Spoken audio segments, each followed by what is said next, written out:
శ్రీ సమర్థ సద్గురు సాయినాథ్ మహారాజ్కి జై. ముందుగా సాయి భక్తులందరికీ నమస్కారం అండి. వీడియో చూస్తున్న ప్రతి ఒక్కరిపైన ఆ సాయినాథుని ఆశీస్సులు ఉండాలని, బాబా గారి భక్తులందరూ ఎప్పుడూ కూడా ఆనందంగా సంతోషంగా వారి జీవితాన్ని గడపాలని మనస్ఫూర్తిగా కోరుకుంటూ ఈ వీడియో స్టార్ట్ చేస్తున్నాను ఫ్రెండ్స్. ఎప్పటిలాగే ఈరోజు కూడా మన బాబా గారు మనందరి కోసం ఒక చక్కటి సందేశాన్ని తీసుకొచ్చారండి. బాబా గారు ఏమంటున్నారంటే, బిడ్డ, రేపు సంక్రాంతికి ఒక ముఖ్య అతిథి మీ ఇంటికి వస్తున్నారు. అది ఎవరో వెంటనే విని తెలుసుకో బిడ్డ. రేపు సంక్రాంతికి ఒక అతిథి నిన్ను వెతుక్కుంటూ వస్తున్నారమ్మా. నువ్వు కోరింది నీకు అందిస్తారు. అది చెప్పడానికే నేను ఈరోజు నీ ముందుకు వచ్చాను. ఇది వినగానే నువ్వు ఎంతో ఆనందిస్తావు. అశ్రద్ధ చేయకుండా పూర్తిగా విను. నువ్వు ఎప్పటి నుంచో ఒక సమస్య గురించి ఆలోచిస్తూ ఏం చేయాలో తెలియక సతమతమవుతున్నావు కదా బిడ్డ. అలాంటి సమయంలో నువ్వు నా దగ్గరకు వచ్చి, బాబా, నా జీవితాన్ని మొత్తం నీకు అర్పించాను కదా, అయినా కూడా నా జీవితం ఎందుకు తండ్రి ఇలా ఉంది అని రోజు నన్ను అడుగుతూనే ఉన్నావు. రోజు రోజుకి నా జీవితంలో సంతోషం దూరమవుతుంది అని నా దగ్గర కన్నీరు పెట్టుకున్నావు కదా తల్లి.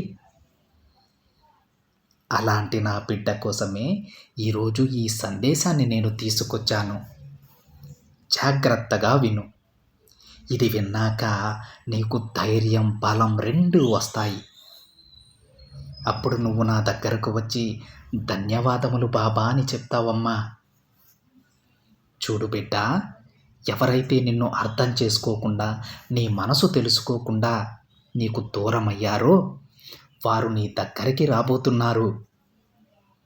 నువ్వు వారిపై చూపే ప్రేమ, నువ్వు లేని లోటు వారికి అర్థమయ్యేలా చేశాను.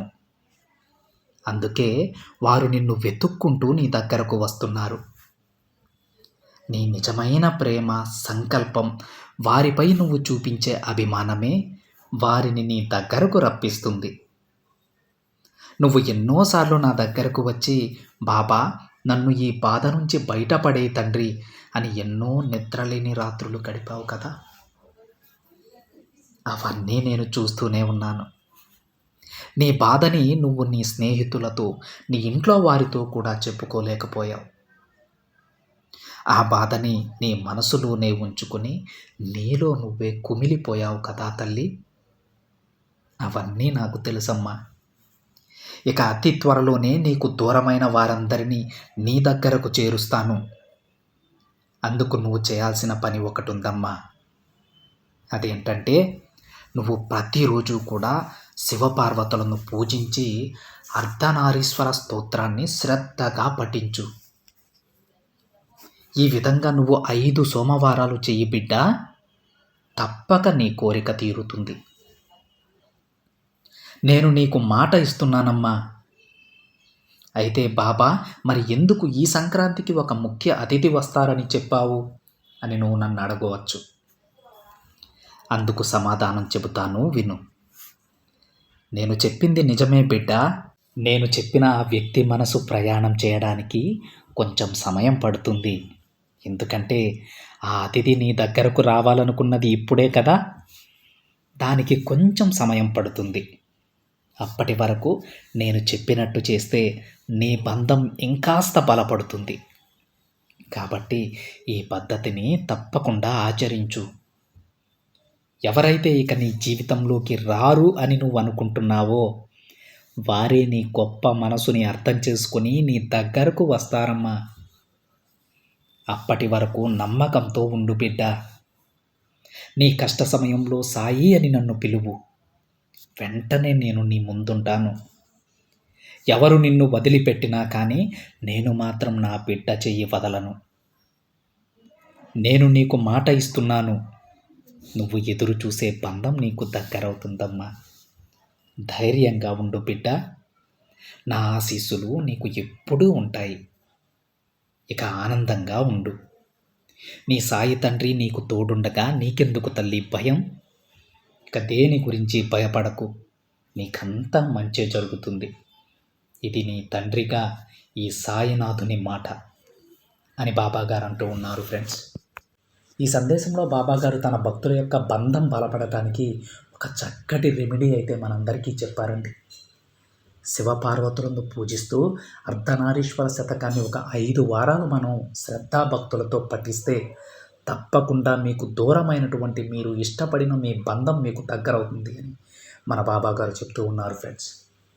అయితే అర్ధనారీశ్వర స్తోత్రాన్ని ఎందుకు బాబాగారు చెప్పారు అంటే, మనం ఎవరైనా సరే తమ భాగస్వాములకి ఏవేవో బహుమతులు ఇస్తూ ఉంటామండి. కానీ ఆ పరమశివుడు ఏం చేశాడో తెలుసా? తన అర్ధ శరీరాన్నే పార్వతీదేవికి, అమ్మవారికి తన అర్ధ శరీరాన్నే బహుమతిగా ఇచ్చాడు. తన బంధానికి, తన భాగస్వామికి అంత విలువనిచ్చిన ఆ పరమశివుడు, ఆ భోళాశంకరుడిని మనం 5 సోమవారాలు భక్తి శ్రద్ధలతో నువ్వే దిక్కు స్వామి అని పూజిస్తే తన బిడ్డలను ఎలా వదిలేస్తాడండి? తన బిడ్డల బంధాన్ని అంత నిర్లక్ష్యంగా ఎలా వదిలేస్తాడు చెప్పండి? తప్పకుండా ఒక బంధం విలువ తెలిసినటువంటి ఆ శివుడు తన బిడ్డల యొక్క బంధాలను కూడా దగ్గర చేస్తారు. అందుకే మన బాబాగారు చెప్తూ ఉన్నారు, అర్ధనారీశ్వర స్తోత్రాన్ని తప్పకుండా ఒక 5 సోమవారాలు పూర్తి భక్తి శ్రద్ధలతో పఠించండి అని తన బిడ్డలందరికీ కూడా చెప్తూ ఉన్నారు ఫ్రెండ్స్. ఇలాంటి చాలా చక్కటి సందేశాలు మనకు రోజు కూడా మన బాబాగారు ఇస్తూ ఉంటారండి. ఆయన ఉద్దేశం ఏంటంటే, తన బిడ్డలు ఎప్పుడూ కూడా మంచి మార్గంలో నడుస్తూ ఉండాలి, ఎప్పుడూ సంతోషంగా ఉండాలి. దానికి ఎప్పుడు ఏ దేవతలను పూజించాలి, ఏ విధంగా పూజించాలనేది కూడా మన బాబాగారు మనకు తప్పకుండా చెప్తూ ఉంటారు ఫ్రెండ్స్. మరి కొంతమంది వితండవాదులు ఉంటారండి. మరి బాబాగారు చేయలేరా, బాబాగారికి చేత కాదా శివపార్వతులను పూజించాలా అని? ఫ్రెండ్స్, మనందరమే అర్థం చేసుకోవాల్సింది ఒకటే ఫ్రెండ్స్.